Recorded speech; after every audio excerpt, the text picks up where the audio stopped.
नमस्कार सनातनी मित्रों, जय श्री राम। अक्षय नवमी के दिन भगवान विष्णु और देवी लक्ष्मी की पूजा करनी चाहिए।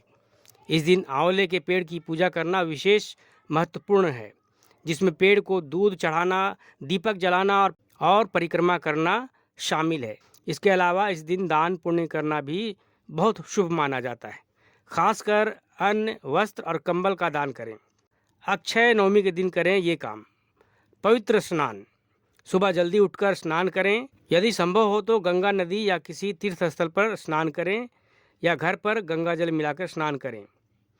पूर्व दिशा की ओर मुख करके आंवले के पेड़ की पूजा करें।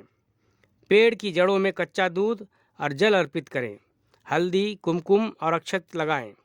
पेड़ के चारों ओर लाल या पीला धागा 7 बार लपेटें और फिर परिक्रमा करें। पेड़ पर पीला वस्त्र अर्पित करें। पेड़ के नीचे बैठकर भगवान विष्णु का ध्यान करें या विष्णु सहस्त्र नाम का पाठ करें। भगवान विष्णु और देवी लक्ष्मी की विधि विधान से पूजा करें और आरती करें। यह दिन धन समृद्धि के लिए विशेष माना जाता है। आंवला नवमी की कहानी व्रत के समय कही और सुनी जाती है। तो आइए सुनते हैं आंवला नवमी की कहानी और व्रत करने की प्रक्रिया। एक राजा था, उसका प्रण था वह रोज 1.25 मन आंवले दान करके ही खाना खाता था। इससे उसका नाम आंवल्या राजा पड़ गया।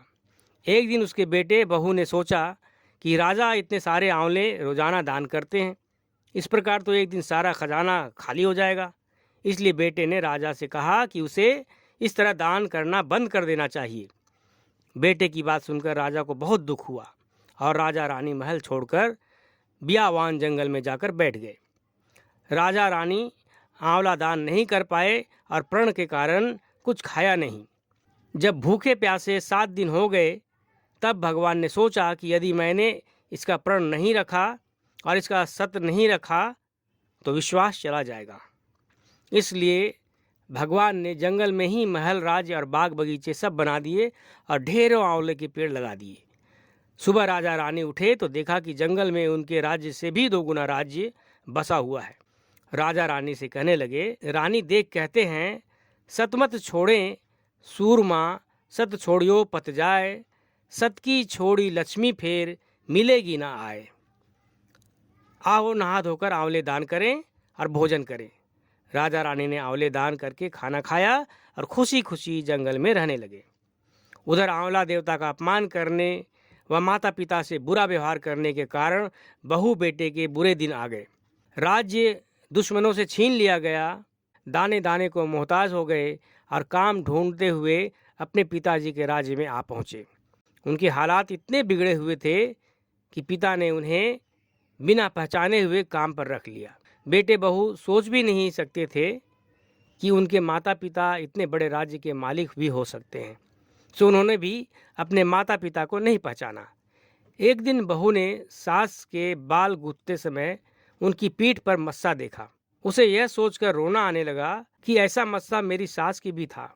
हमने ये सोचकर उन्हें आंवले दान करने से रोका था कि हमारा धन नष्ट हो जाएगा। आज वे लोग ना जाने कहाँ होंगे। यह सोचकर बहू को रोना आने लगा और आंसू टपक टपक कर सास की पीठ पर गिरने लगे। रानी ने तुरंत पलटकर देखा और पूछा कि तू क्यों रो रही है? उसने बताया, आपकी पीठ जैसा मस्सा मेरी सास की पीठ पर भी था। हमने उन्हें आंवले दान करने से मना कर दिया था, इसलिए वे घर छोड़कर कहीं चले गए। तब रानी ने उन्हें पहचान लिया, सारा हाल पूछा और अपना हाल बताया। अपने बेटे बहू को समझाया कि दान करने से धन कभी नहीं घटता बल्कि बढ़ता ही जाता है। बेटे बहू भी अब सुख से राजा रानी के साथ रहने लगे। हे भगवान, जैसा राजा रानी का सत्य रखा वैसे सबका सत्य रखना। कहते सुनते सारे परिवार का सुख रखना।